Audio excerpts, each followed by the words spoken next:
section of SURDS, we'll be looking at a GCE equation, GCE NECO to be precise, 2008, question 26. So here we have simplify SURD 2 minus SURD 3 all over SURD 2 plus SURD 3 all raised to the power of what?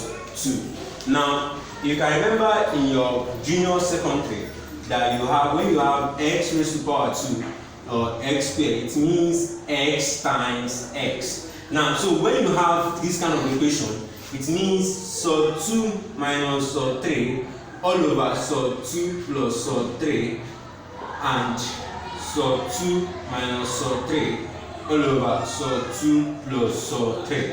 And the bracket again simplifies that we are going to multiply each and every one of them. So we now have that. So 2 times SURD 2, we'll be having SURD 4.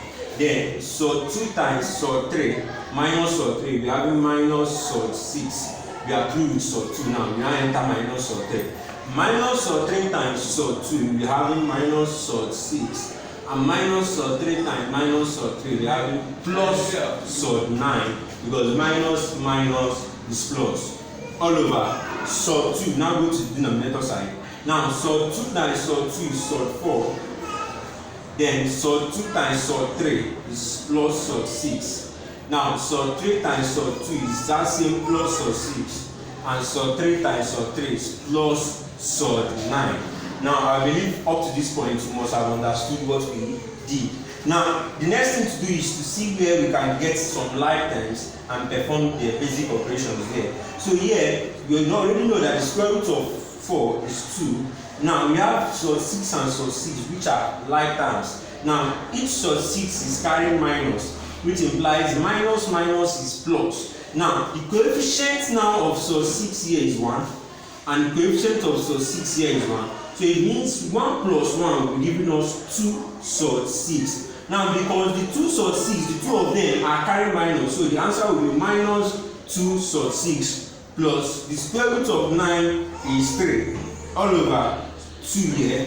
Now that's the same thing, but here is you are having plus and plus. So they still have the same coefficient 1, 1. So 1 plus 1 is plus 2 SURD 6 and the square root of 9 is 3.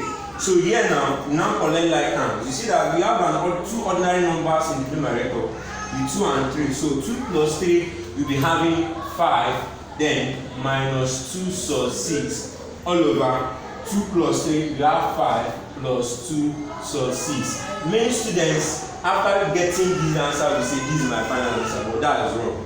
This is not your final answer because the denominator is still carrying a SURD number, so you have to rationalize. Now, in rationalizing here, you have to multiply both the up and the down by the conjugate of the denominator. So the conjugate of the denominator will now be times 5 minus 2 SURD 6 all over 5 minus 2 SURD 6.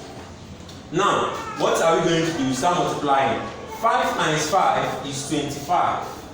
Are you there? Then 5 times minus 2 SURD 6 is minus 10 SURD 6, because the multiplication of SURD, number will multiply number and SURD will multiply SURD. What do you mean? For example, if you have A SURD B times C SURD D, the numbers outside will multiply each other. A times C is AC, then the ones under SURD will multiply each other. B times D is B D. This is one of the rules of SURD, and this is the multiplication rule. So now we are through with 5. So we have minus 2 SURD 6 times 5 will still give us minus 10 SURD 6. Now we now have minus 2 SURD 6 times minus 2 SURD 6. The minus times the minus will be giving you a plus, and 2 times 2 we have 4, and 6 times 6 we have 36 all over. 5 times 5 is 25. Then you have 5 times minus 2 SURD 6, you have minus 10 SURD 6, and you go to the next one, 2 SURD 6 times 5, you have plus 10 SURD 6. Then you now have 2 SURD 6, positive 2 SURD 6 times negative 2 SURD 6. You now be having negative 2, 4 SURD 36, because 2 times 2 is 4, and 6 times 6 is 36. So you start performing your basic operation. When you see like terms, you collect like terms. Now we have 25 minus 10 sub 6 minus 10 sub 6. They are like terms because they are possessing the same square root, sub 6 and sub 6. So minus 10 minus 10 will give you minus 20. You have minus 20 sub 6 plus 4 times square root of 36 is now 6 all over 25. Now in this case now, one of the sub 10 sub 6 is carrying plus and the other is carrying minus. So because of that, minus plus is minus, and when you say 10 sub 6 minus 10 sub 6, they are exactly the same thing, so the two of them will cancel out. You now have minus 4 times square root of 36 is now 6. Now you have 25 minus 20 sub 6 plus 24 all over 25 minus 24, which is now giving you 25 plus 24 is 49. 49 minus 20 sub 6 all over 25 minus 24 is 1. And this is the final answer. The final answer becomes 49 minus 20 sub 6. And this is the final answer, and you get your full marks on the exam. Thank you very much.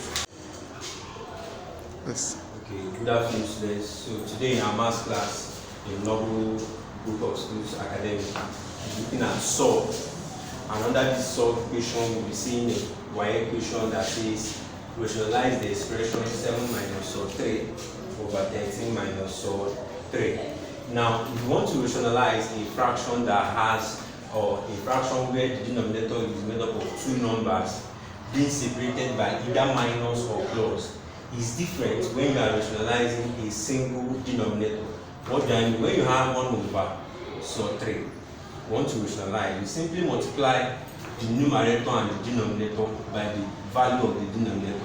For example, you have 1 over sub 3 times sub 3 all over sub 3. 1 times sub 3 is sub 3 all over sub 3 times sub 3 is sub 9. Then you have sub 3 all over square root of 9 is 3, and this is the answer. Now the way or pattern of solving this type of equation is different, quite different from this type.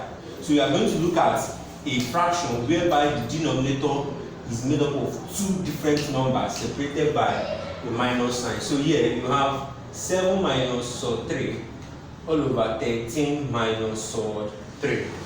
So if you want to rationalize, you make or you find the conjugate of the denominator. And what is the conjugate all about? The conjugate is just changing the sign. So you have times, now minus is here, so the sign now you are going to have is plus. So we are having 13 plus sub 3 all over 13 plus sub 3. You are going to multiply both the up and the down by the conjugate of the denominator. So you have 7 times 13 is 69. If I'm correct, let's take it. 13 times 7. 7 times 1 is 3 is 21. Right? 1 carry. Okay, 60. Okay, 91. You have 91.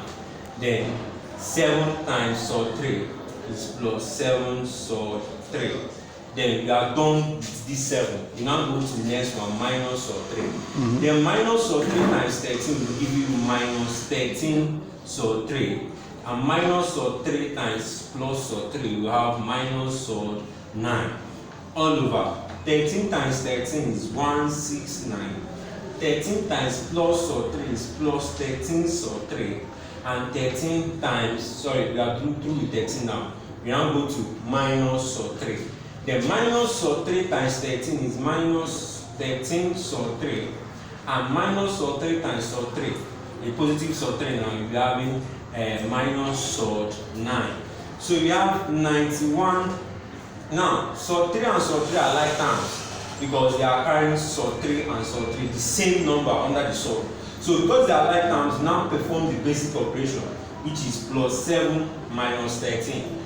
Plus minus is minus. So you have 7 minus 13. You'll be having minus 6, then sub 3. You now have minus square root of 9 is 3 all over 169.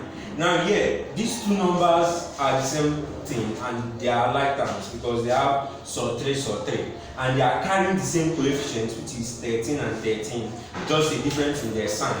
So here is plus 13 sub 3 and minus 13 sub 3. So plus 13 sub 3 minus 13 sub 3 is 0. So that's why we can just cancel out. and we are left with minus square root of 9 is 3. So we now collect like terms in the numerator. We'll be having 91 minus 3 minus 6 so what? 3 all over 169 minus 3.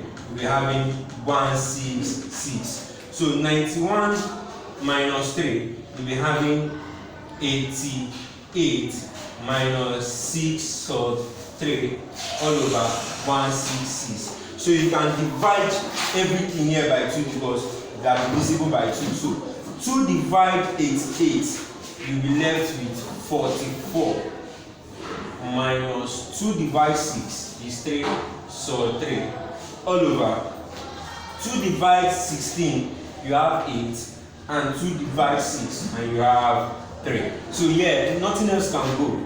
Nothing can go. 2 can go here, but cannot go here and cannot go here. So the final answer is 44 minus 3 sub 3 all over 83. And that's the final answer for this equation.